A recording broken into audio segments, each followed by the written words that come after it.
We're going to work on a move called Tate Shiho Gatame. And what that means is vertical, straight up and down like this, four-corner hold or pin. Okay.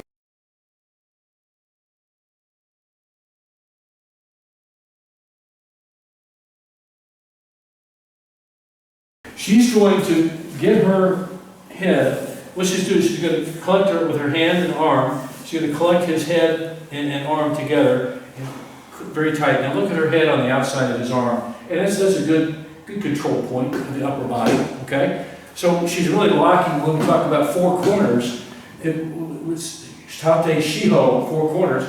The two shoulders now are being taken care of. She's controlling the head and the two shoulders. And very quick second here, she's going to be controlling his hips as well. The four corners are your shoulders and your hips, okay? In Japanese or in Judo theory. Okay, so she's got that to start with, okay? Now she's just going to jump on him. Now when she does this, okay, and just do the basic where the legs are under. So she's going to have her knees fairly wide, but her feet are going to be kind of positioned where they're slightly under his rear end, under the bottom of his buttocks, okay? And that's the hold. That is the hold itself. It's vertical. That's Tate, vertical. Shiho, the four corners. Gatame, to hold in place. Okay? So let's look at it again. Start again. Okay, so she's just going to control his neck. Okay, jump on top. And that is the basic pin. You want a good solid base with your legs. So you've got, she'll take control of the upper body, the four corners up there, the two shoulders, I should say. Now look at her legs.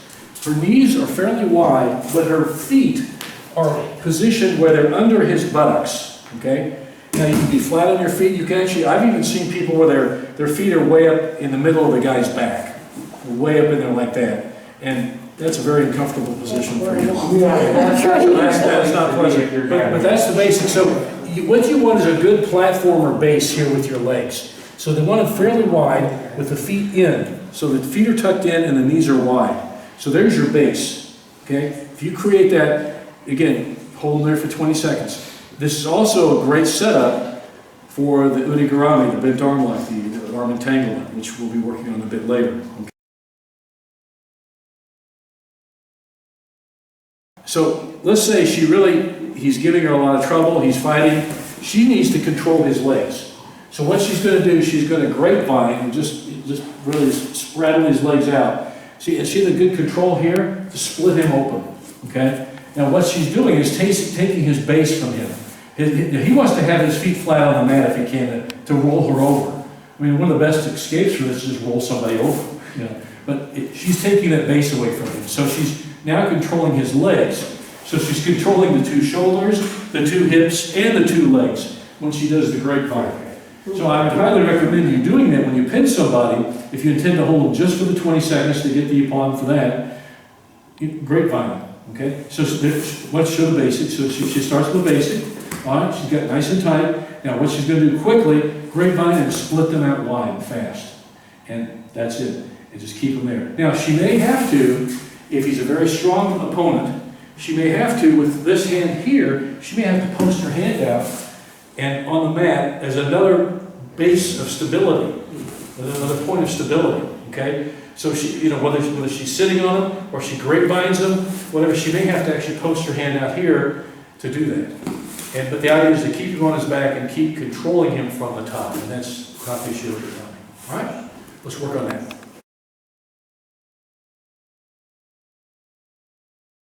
Now, if Eric is giving Michaela a really rough time here, she might have to post out with a leg. See how she posts here? Remember, the idea is to keep him primarily on his back or backside for 20 seconds.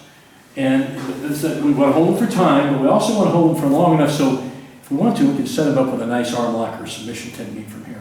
So look how she's posting here. See this? And it's another means of stability.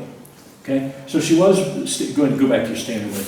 Bam, right there, okay? Say she doesn't want to grapevine him, she doesn't want to hold him there, because what she has in mind for him is an arm lock, okay? So she's going to post out here. Now, see that? Now, that side there, she likes to work off that. That's her stability. She's going to do her arm lock over here. So you might want to come around show here. Okay, so let's take a look. You want to coach from here? Yeah. Okay, so listen, watch what she does, how she sets that bent arm like Udigarami up. So first thing I'm going to do is I'm going to keep my head here blocking this arm until I'm ready for it to move.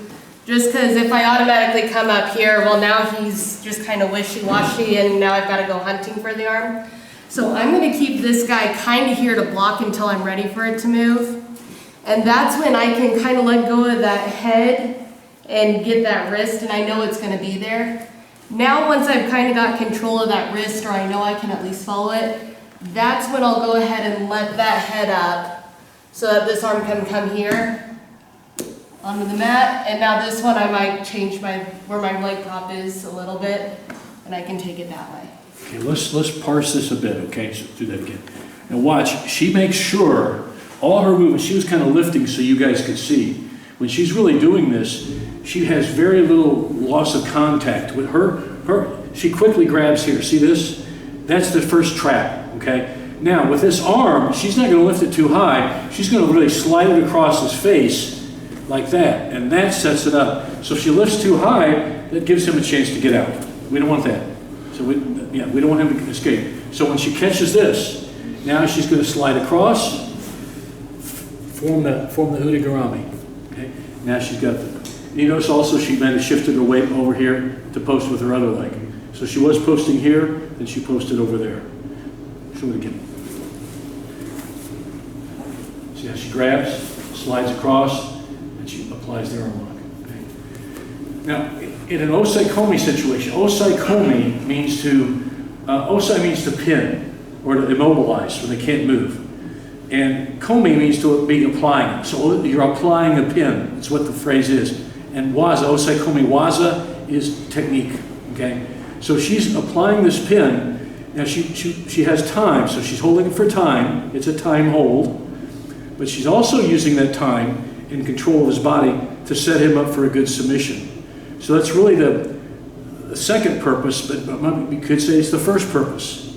Okay? Certainly in Sambo, you can't win a match with a pin. You have to do it with a submission technique. So she's holding him there for time. The referee will give her 20 seconds, then she will be working for that submission technique, in this case an arm lock. Okay? In sport judo, now you can pin with a 20-second pin, okay? But we still want to finish him with an Udigarami if we can, the submission.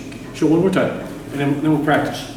So she got the Tate Shiho Gatame. She posts, she's setting him up, she sets him up. Now she starts to grab, slides across, she applies the Udigarami. Okay? Any questions?